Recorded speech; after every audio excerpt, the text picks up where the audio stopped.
Today, we're talking about the scandals that prove money can't buy common sense NBA players caught with hookers, and the absolute chaos that followed. You know what's wild? Because he decided to do naughty things somewhere he shouldn't have done it. The NBA spends millions on image consultants, PR teams, and damage control specialists. And yet, some of the league's biggest names still manage to fumble their reputations faster than a rookie point guard in crunch time. This isn't about moralizing. This is about million-dollar careers imploding over decisions that defy all logic. Let's expose the truth nobody wants to talk about.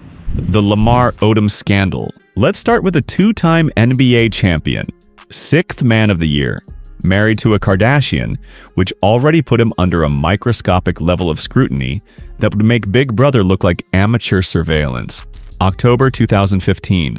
Lamar is found unconscious at a Nevada brothel called The Love Ranch.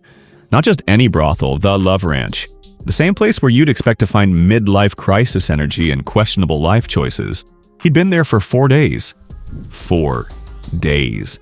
He overdosed on a cocktail of substances that would make a pharmacy look conservative. Multiple strokes, kidney failure. His organs were shutting down one by one like he was playing biological Russian roulette. Doctors gave him a 50-50 chance of survival, and that's being generous. But here's where it gets darker. Reports came out that Odom had spent around $75,000 at this establishment over the years. $75,000. That's not a mistake, that's a pattern. That's a lifestyle choice that screams, I'm actively sabotaging everything I've built. And the saddest part? Lamar survived, but his career never recovered. His marriage destroyed. His reputation shattered into pieces so small you'd need forensic analysis to put them back together. He's become a cautionary tale, a walking billboard for what happens when demons meet opportunity in the worst possible way. Now, you might think Lamar's story is an extreme case, rock bottom with a side of near-death experience. But what happens when the scandal isn't about survival, but about systematic deception? What happens when it's not one bad night, but an entire double life? The Tristan Thompson disaster cycle. The man who turned infidelity into a recurring soap opera plotline. If cheating scandals were an Olympic sport, this man would have more gold medals than Michael Phelps. Let's establish the timeline because it's absolutely unhinged. He's dating Khloe Kardashian again.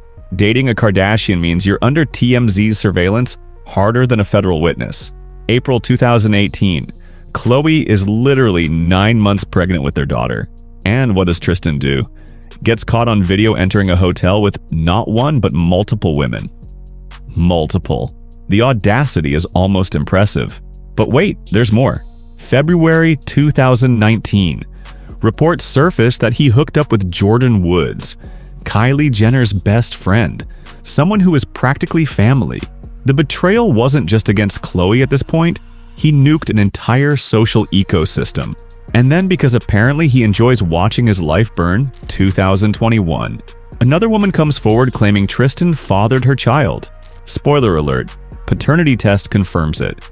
He was still with Khloe at the time. Here's what makes Tristan's case fascinating from a psychology standpoint. He wasn't caught once and learned his lesson. He was caught repeatedly, publicly humiliated, lost sponsorships, became a meme, and still kept making the same choices. That's not a mistake. That's a character flaw so fundamental it should be studied in behavioral science textbooks.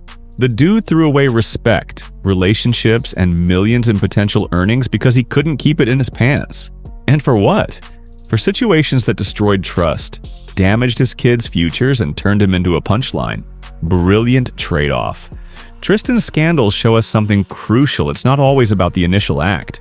It's about the pattern, the repetition, the blatant disregard for consequences. But sometimes the fallout isn't just personal. Sometimes it becomes a legal nightmare that makes national headlines. Which brings us to someone whose scandal went from tabloid gossip to federal investigation. The Dwight Howard legal circus. 8-time All-Star, 3-time Defensive Player of the Year, Superman logo on his chest, and in 2023 he became the center of a lawsuit that had social media in absolute chaos. A man named Stephen Harper filed a lawsuit claiming he'd been in a relationship with Howard and that things went sideways literally and figuratively.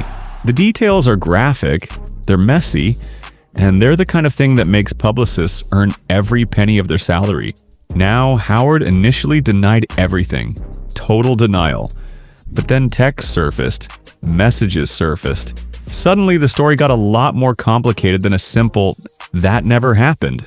The narrative shifted from denial to damage control so fast, it could have given the viewers whiplash. Do you have some blank shots? The dude says, I don't, but I can make some personal ones, though. Demon emoji. Dwight says, I want to see your emoji. I want to see your cock. Dick eggplant with the eyes emoji. The dude says, I got you, sexy. Sends over some cock. Here's the thing that's wild about this situation. It wasn't illegal. Consenting adults doing consenting adult things isn't a crime. But the lawsuit alleged coercion, intimidation, and situations that crossed legal lines. That's where this goes from personal business to you need a lawyer immediately. The case eventually settled, but the damage was done. Howard's image took a hit that won't recover. Not because of his personal life, that's his business, but because the allegations involved force and manipulation. When lawyers get involved and settlements are reached, smoke usually means there was at least a spark of fire. And in today's climate, where everything is screenshot, recorded, and uploaded before you can blink, players like Howard learn the hard way that privacy is an illusion, and your choices will always find sunlight. So we've covered overdoses, serial cheating, and lawsuits. But here's the billion-dollar question nobody wants to ask: why does this keep happening? Why do players with everything to lose keep making decisions that guarantee they'll lose it? The bigger picture: why this keeps happening? Let's be blunt. NBA players are human. They're not role models by default. They're athletes who happen to have massive platforms. But with that platform comes scrutiny, and with scrutiny comes a microscope on every single decision. The average NBA salary is over $10 million a year. These guys have access to anything and everything. And sometimes that access becomes a trap. When you're surrounded by yes men, enablers, and people who benefit from keeping you happy, accountability evaporates. Add in the pressure travel, performance expectations, injuries, public criticism, and you've got a recipe for poor decision-making. Throw in sex workers, alcohol, substances, and suddenly you're one TMZ article away from career suicide. But here's what frustrates me most: the repeat offenders. The guys who get caught, apologize, get caught again, apologize again, and still act surprised when their careers tank. That's not bad luck. That's bad judgment on a catastrophic scale. And for what? A few hours of pleasure that cost you millions, your family, your legacy? That math doesn't math. Look, nobody's perfect. We all make mistakes. But when you're making tens of millions of dollars, when kids are wearing your jersey, when your face is on billboards, you've got a responsibility. Not to be perfect, but to be smarter. These stories aren't just about scandals, they're about choices. And the brutal truth is that consequences don't care about your talent, your bank account, or your excuses.